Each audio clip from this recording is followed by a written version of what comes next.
11 taon ang hinintay ng ating mga kapuso bago muling makapasok sa mundo ng Encantadia. Ito ang requel o retelling sequel ng fantaserya na unang sumikat noong taong 2005. Pero ngayon, level up na ang production, mas kahanga-hanga ang effects at costume design. Siyempre, iba rin ang mga gumanap ng mga bida. Quiet tayo ha? 5, 4, 3, 2... And this morning, dalawa sa mga gumanap na sangre ang makakasama natin behind the scenes para magbigay ng tips kung paano ma-achieve ang beauty na mala Diyosa. Hindi ako nararapat maging reyna. Ang gumaganap sa papel na sangre amihan, ang aktres na si Kylie Padilla. Gaya ni Sanya, healthy eating din ang kanyang secret to being fit.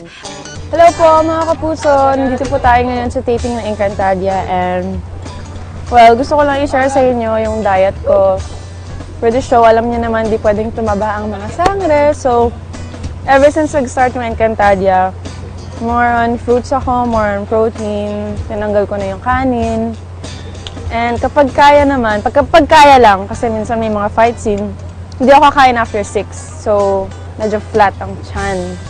So, ngayon, nakikita nyo, di ba, nag-fruits ako, tas chicken, and fish. Di nila ako sinaserva ng kanin dito kasi yun yung iniiwasan ko.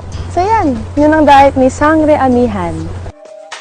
Bukod sa kanyang fit na pangangatawan, kapansin-pansin din ang very smooth and glowing skin itong si Kylie. Parang walang pores. Kaya nga madalas daw na nagme-makeup lang siya kapag may taping. At ang sekreto raw ni Kylie, Sa mga hindi nakakaalam, ako rin nag-makeup. Matagal ko ng passion yung pag-makeup. Yung nakikita niyong makeup ko sa Encantadia, ako lang gumagawa. Hilig lang, hilig lang. Ako ang ginagamit ko ng baby oil. Hindi ako gumagamit ng mahal. Baby oil kasi okay na eh, tapos wipes mo na lang, tapos after nun, hugas ka na ng mukha na may sabon. ang baby oil kasi ay gentle on skin, kaya hindi ito makaka-irritate kapag ginamit bilang makeup remover.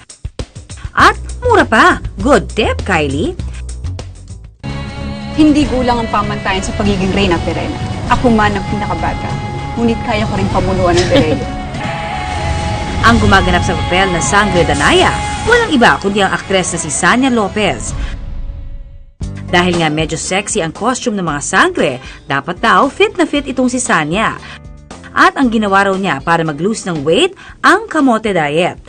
Ganda naman talaga yung kamote, pero ginagamit ko siya pag snacks. So instead na yung iba kasi parang mabigat yung snacks nila, like burger, fries, diba? So mas nag-aano ko ng kamote. Maganda naman yung result niya kasi parang ramdam mo mabilis kang pumayat. Ang kamote kasi ay mayaman sa complex carbohydrates o yung klase ng carbs na mas matagal i-digest ng katawan. Kaya kapag kumain tayo, mas mabilis tayo mabusog. At mas matagal din bago tayo muling makaramdam ng gutom. Mayaman din ang kamote sa fiber kaya gumaganda rin ang ating digestion. Gayunpaman, payo ni Sanya, mas maganda pa rin kung kumpleto ang ating dieta. Paano ako babalik sa dati, Reyna Amihan? Pero alam nyo ba na hindi lang 4 ang brilyante sa mundo ng Encantadia? Dahil may ika-5 pa. Wow, ang galing! At ang may hawak nito, hindi isang sangre, kundi ang mandirigmang si Pau Pau na ginagampanan ng aktor na si Rojun Cruz. Sa suot niyang costume, talaga namang kitang-kita ang kanyang kakisigan. Ano nga kaya ang sikreto ni Rojun para ma-achieve ang magandang pangangatawan? Yung character ko dito sa Encantadia, nakalabas talaga yung tiyan ko dito. So, medyo nag-diet ako ngayon. Ang kinakain ko lang talaga wheat bread. Tapos sa lunch, nag-rice ako, pero brown rice. Ang brown rice at wheat bread ay pawang mayaman din sa complex carbs, kaya mabilis itong makabusog kumpara sa karaniwan nating kanin at tinapay. Mayaman din naman ito sa fiber na pampaganda ng panunaw. So habang wala pang take dito sa Encantadia taping, syempre naka-standby pa ako. Medyo papakita ko sa inyo yung ginagawa ko na basic workout para syempre paglabas ko sa TV, medyo pump yung mga muscles natin. Papakita ko sa inyo.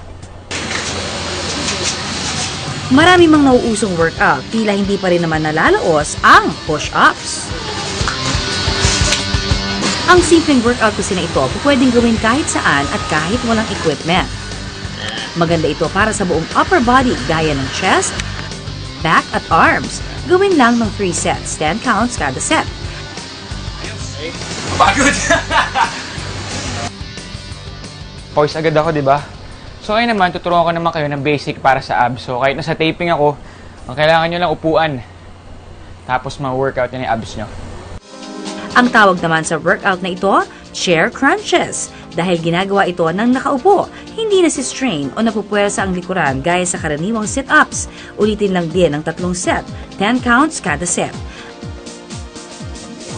Basta, kung nag-abs kayo, dapat, ginagawa na to, basic lang to, kinocontract nyo yung core nyo.